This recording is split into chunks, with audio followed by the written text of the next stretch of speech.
Good morning, good afternoon, or good evening, depending on when you're seeing this. Happy Tuesday to you. Hope you had a great Easter vacation.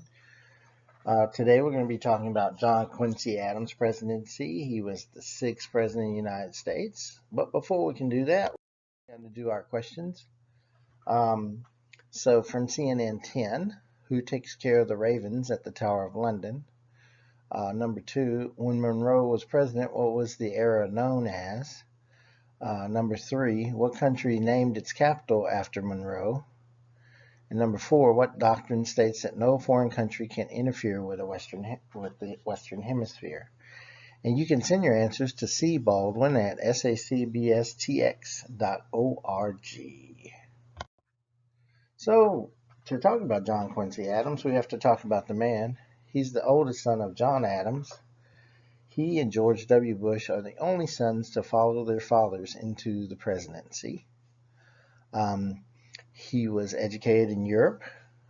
He spoke many languages, including Russian. He negotiated the Treaty of Ghent and wrote the Monroe Doctrine, or as some people say, formulated the Monroe Doctrine. He was elected to the House of Representatives after his presidency, and there's not too many former presidents that do that. I think Andrew Johnson was the only other one, but we'll have to investigate that further. He defended the slaves who had captured the slave ship Amistad. This was after he was president, and he's actually the first president to be photographed.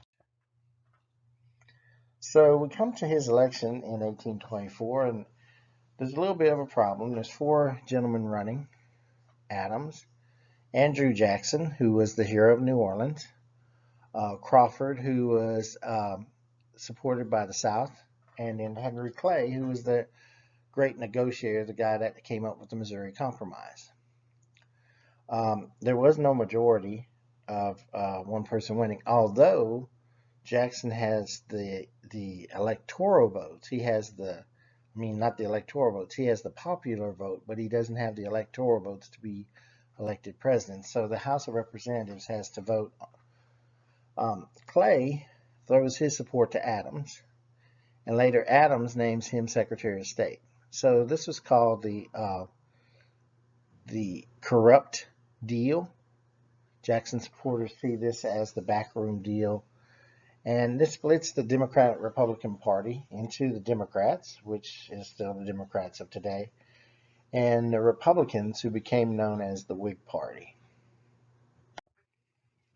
So poor Adams, he doesn't get much accomplished as president because he has the shadow of Andrew Jackson hanging over him for 4 years. And so one of the things he wanted was a national road. He wanted a road actually all the way to New Orleans. He wanted a national university, and he did help create the Smithsonian. So I hope you have a good day. Don't forget to answer my questions at C. Baldwin, and tune in tomorrow to see what happens to Mr. Adams.